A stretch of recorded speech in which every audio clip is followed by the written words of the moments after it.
पिछले एपिसोड में मामासा ने नंदिनी से समीर के बारे में बात की और जब नंदिनी ने समीर के प्रति चाहत की सहमति दर्शाई तब मामासा ने उसे समीर के बारे में सब कुछ बताया।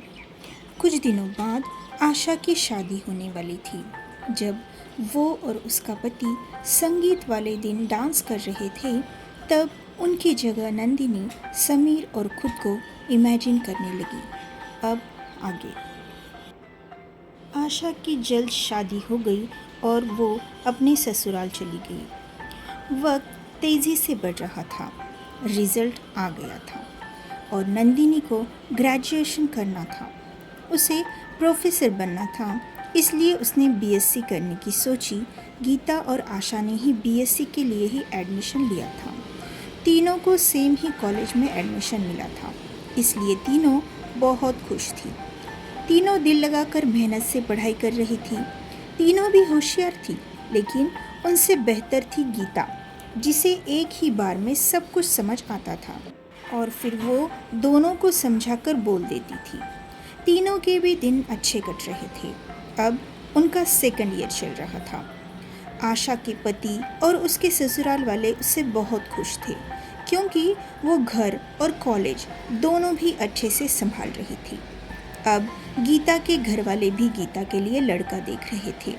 ग्रेजुएशन के बाद वो लोग उसकी शादी कराना चाहते थे। गीता ने ये बात नंदिनी और आशा को ऑलरेडी बता रखी थी। धीरे धीरे बीएससी का सेकंड ईयर भी खत्म हो गया। इन दिनों में समीर का आना जाना नंदिनी के घर पर लगा रहता था, लेकिन जयपुर में उसकी मेन इंडस्ट्री रहने की वजह से वो हफ्ते में 1 या 2 दिन ही आता था। वहाँ जयपुर में उसका बड़ा सा मैंशन था। वहाँ पर बहुत सारे नौकर चाकर थे, पर समीर वहाँ पर अकेला ही रहता था। इन दिनों में समीर ने सोच रखा था कि वो समर सिंह से नंदिनी और उसकी शादी की बात करेगा। अभी समर सिंह की शादी की डेट भी निकल चुकी थी। उसके ससुराल वाले 2 साल के लिए अपने बिजनेस के सिलसिले में विदेश गए हुए थे।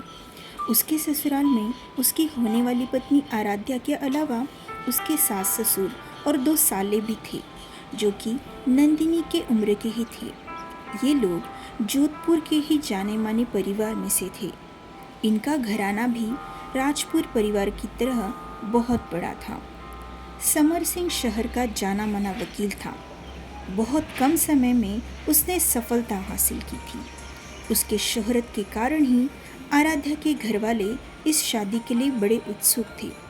अब वो विदेश से वापस लौट आए थे और शादी की तैयारियों में लग चुके थे। अब हफ्ते भर में ही समर सिंह की शादी होने वाली थी। इधर राजपूत भी जोरों शोरों से तैयारियां कर रहे थे। समर सिंह ने अपनी बहन यानी नंदिनी की मां नलिनी के सामने समीर और नंदिनी के रिश्ते की बात की। नलिनी को समीर का स्वभाव पता था, लेकिन उनका कहना था कि समीर और नंदिनी की उम्र में काफ़ी गैप है और नंदिनी अभी बहुत छोटी है। पता नहीं शादी की जिम्मेदारियों के लिए वो तैयार है भी या नहीं। लेकिन जब समर सिंह ने उन्हें नंदिनी और समीर की मोहब्बत के बारे में बताया तब वो भी राज़ी हो गई। उन्होंने ये सोचा कि अगर नंदिनी समीर को चाहने लगी है तो हमें कोई एतराज़ नहीं है। समर सिंह ने ये भी कहा कि वो चाहता है कि जल्द ही दोनों की शादी तय करवाई जाए, ताकि नंदिनी भी जिम्मेदार बन जाएगी। लेकिन नलिनी ने कहा भले ही नंदिनी समीर को चाहती होगी, लेकिन नंदिनी ने बहुत सारे सपने देख रखे हैं और उन्हें पूरा करने के बाद ही वो शादी करेगी, ऐसा खुद नंदिनी ने कहा है। अपनी बहन की बात सुनकर समर सिंह भी सोच में पड़ गया। उसने सोचा कि वो इस बारे में नंदिनी से बात करेगा।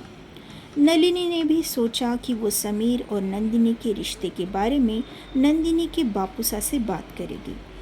फिर जब नंदिनी कॉलेज से घर आ गई तो समर सिंह ने उससे बात करके समीर और उसकी एंगेजमेंट के बारे में पूछा। तो इस पर नंदिनी कहने लगी, मामा साहब प्लीज़, इतनी जल्दी मैं शादी नहीं करूँगी। आपको पता है ना, मुझे प्रोफेसर बनना है। शादी के बाद जिम्मेदारियाँ होंगी और फिर मेरा सपना अधूरा रह जाएगा। मैं ये रिस्क नहीं ले सकती। आप समीर से कह देना कि अगर उसे मुझसे विवाह करना है तो उसे कुछ दिन और इंतज़ार करना पड़ेगा। मैं तो जिंदगी भर तुम्हारा इंतजार करने के लिए तैयार हूँ। पीछे से भारी भरकम आवाज़ आई। नंदिनी और समर सिंह दोनों ने आवाज़ की ओर देखा तो क्या वहाँ समीर खड़ा था। उसने नंदिनी की बातें सुनी थी, इसलिए उसने ये रिप्लाई दिया। नंदिनी की नज़रें शर्म से झुक गई। समर सिंह खुश होकर समीर के गले लगा और कहा, तुम ही परफेक्ट पार्टनर हो हमारी दुनिया के लिए और मुझे पूरा यकीन है कि जिस तरह वो यहाँ रहती है वैसे ही तुम शादी के बाद उसे रखोगे। समीर भी मुस्कुराकर बोला। कोई शक? फिर तीनों भी हंसने लगे। समीर ने बहुत दिनों से नंदिनी को देखा नहीं था। काम का लोड ज़्यादा था तो वो जोधपुर आ ही नहीं पाया। फ़ोन पर ज़्यादातर उनकी बातें नहीं होती थी। समीर हमेशा घर पर आकर ही बात करता, लेकिन अब ज़्यादा दिनों का फासला हो चुका था। समीर नंदिनी को देखने के लिए तरस रहा था, इसलिए उसने तय किया चाहे जो हो जाए वो आज किसी भी हालत में नंदिनी से मिलेगा, उसे जी भर के देखेगा और फिर वापस अपने काम पर लौटेगा। जब वो घर पर आया तो उसे पता चला कि समर सिंह नंदिनी के कमरे में ही है, इसलिए वो नंदिनी के कमरे की तरफ आने लगा। उस वक्त नंदिनी की कही बातें उसने सुन ली और फिर तुरंत अपनी बात बता दी। समीर के वहाँ पर अचानक आने से नंदिनी की खुशी का तो ठिकाना ही न रहा था। बस वो जाहिर नहीं होने दे रही थी, पर समीर समझ चुका था क्योंकि नंदिनी चोर नज़र से उसे ही देखे जा रही थी। फिर समर सिंह और वो दोनों नीचे आ गए।